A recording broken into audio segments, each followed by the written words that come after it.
So, one of the biggest things that I want you to take away from today is slowing down and including your partner in the choices that you're making, as if we did the exercise where I had you stand in front of me and we were moving the arm, and we were really talking about like what would it take for you to be able to mimic me and see what was happening, versus like if I move fast now, Mark is always going to be kind of behind me. Still do it, but you can see we're just not in sync anymore, right? It's going to be the same thing when like Mark leads a rainbow, right? I want to think of like, can I slow this down and then speed it up and then slow it down when I need to, so that we're still connected with each other, yes? So really slowing down to see if you can manipulate what's happening within the connection.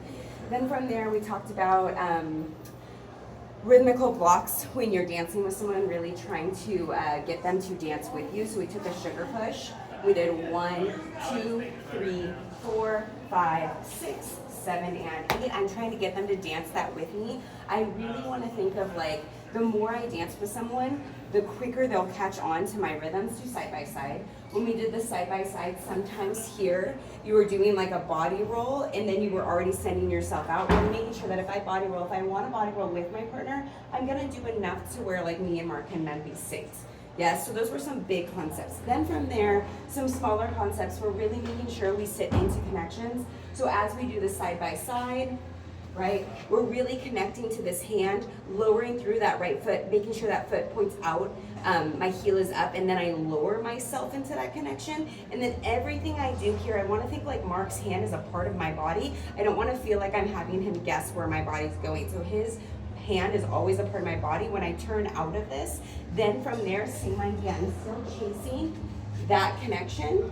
And then I'm coming out if Mark decides to send me out, or I can stay in closed position. There's a bunch of things that we can do from there, but really making sure that you stay in that connection. You're not just like, this is supposed to be a 3-step turn and sending yourself out. We talked about head and eyes.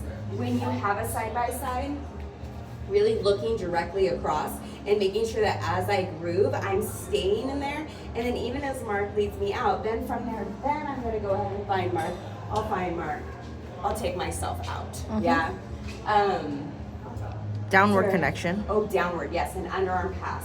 So in your underarm pass, we talked about really using that down and away to make sure that you're staying closer to the connection, and then you can send yourself out if you have space.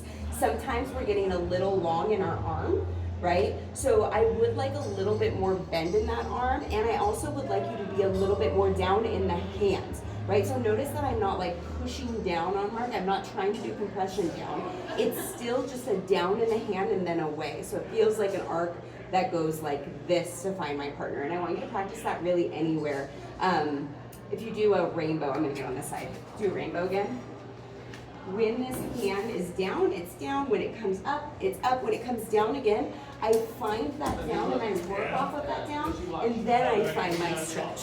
Instead of feeling like that rainbow comes out and then I like jump away from my partner and now I'm really long in my arm.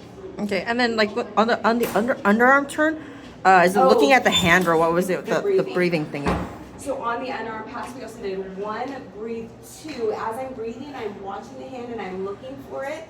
And then I'll find it on my way down. Again, making sure I'm staying nice and close, and then I'll allow myself to move away here. Okay, and then right before the rainbow, I guess like I was landing in the wrong direction or something, and then you said something about squeezing an orange. Sorry, does that? Yes, I put that on there already, but again, just to like reiterate, that one we talked about making sure it's okay, so that's my right. Okay. The right. Mm-hmm. In general, you're always wanting to go the opposing direction that you're being sent, right? And then you can follow through. And we talked about making that orange really thick and raw. That way it feels really hard to squeeze through, because sometimes you were just kind of landing on that and plopping down. And then I think there was one thing about like, so when he gets out of like it's a right and then stepping to the side or something. What was that?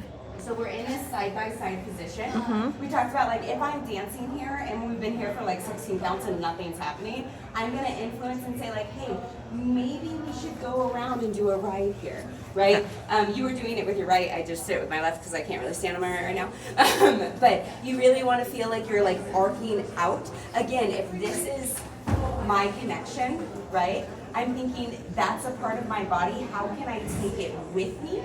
Instead of thinking like, oh, I'm just gonna step here and hope that Mark follows. It's a part of my body. Yeah, got it.